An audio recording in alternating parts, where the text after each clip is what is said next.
Bob Kalgowski. First of all, I want to take time to make a presentment here and thank myself.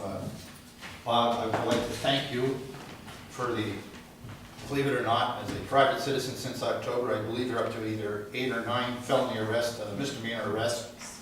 And I would like to tell you also how brave you are to do this stuff, almost as brave as Mr. Bryant, and he battled the element taking our calendars around this year. And I would like to thank you for your assisting the Wilkes Barre police with catching the guy who shot the guy in the face with a shotgun who was involved, and the armed robbers from Deckers and various other ones. And also I understand there's 2 other people that are going to be facing felony charges on some other issues that are just being finalized. And at this time I'd like to thank you.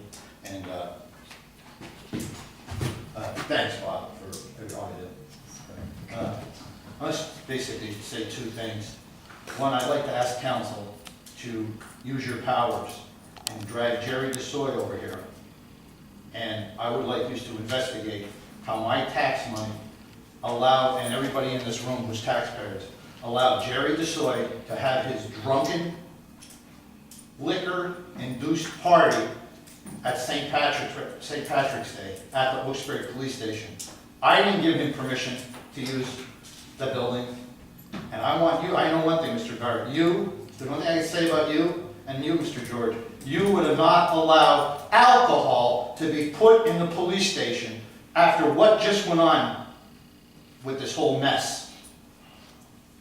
I want you to drag him over here, I want you to sit him down right here, and I want you to say, who was at the beer party?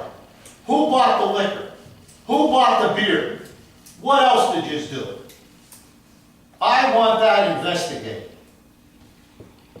If it was somebody else, if it was that patrolman right there, he'd been fired for bringing alcohol into the police station. There's nobody on this earth would tell me, Mr. Barrett, that you would have allowed alcohol to be consumed in the Wilkes Barre Police Department.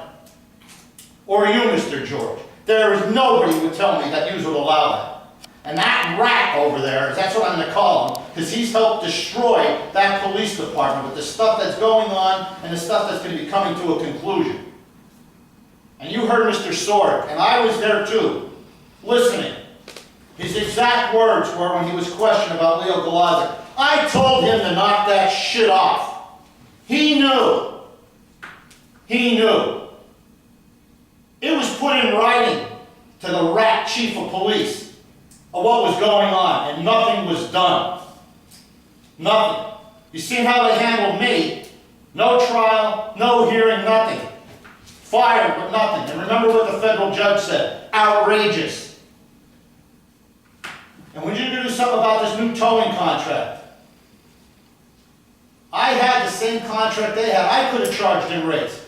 I had all the business I had, I was able to tow cheap. And look what it's cost.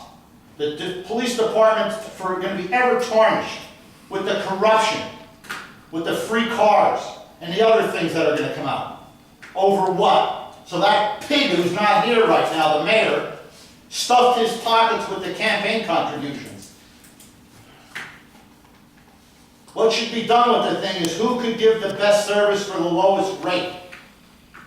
And if this contract is allowed to continue that, maybe you should go to Mike McGovern from the National Towing Association. Maybe you can get him to come in and help you write it. He said himself when questioned by the Citizen's Voice, this does not pass the smell test. Mr. Henry brought up about Mr. Vinsco, had a business relationship with the tower. You had the chief of police's secretary's husband running the towing company. I seen a police officer driving a tow truck. They don't let me drive police cars. This whole thing was a scam, and what council wants to do is go back and look. Go back and look what that liar said. He said it's not going to cost nobody nothing more. And look what's happened. Our police station is going to be forever stained. It's a corrupt organization. And unfortunately, the good patrolmen like him over there and a lot of the other ones are going to be forever explaining this. They're going to be the ones with the stain on this, whatever's going to come out. And I warned everybody. Just like I warned you years ago about garbage. Most of you weren't here. And when they finally clamped on the garbage, we started saving $15,000 a week. And I didn't get as much as a thank you from a council person. Nobody. you're gonna do something about this, go back and see what that liar, who is the mayor of this city, probably one of the most politically corrupt racketeers who's ever served in this city. He said it when they gave the contract out. It's the rates are not gonna go up. And what happened? Look at the mess that we have, and look what it's cost people, and what it's gonna cost in the future. Thank you. All right, anybody wanna ask me any questions? Thank you for your assistance in all those other escapades you had. Well, Tony, I'm gonna tell you something, if I can just close this, because Mr. Walsh and Mr. Short cut it. 15 seconds, go ahead. How much? 15 seconds. Okay, when Jim sat there and told me the bravery of him, when I was no more than 100-some feet away from a guy who was armed, allegedly armed, who was involved in shooting a guy in the head with a shotgun. And I thought of you, Jim, how brave you were when weather was blowing and everything. My God Almighty, you know, it was just. It's funny Tom Hanks doesn't come and make a movie here. Thanks, bud. But thanks, Tom. Have a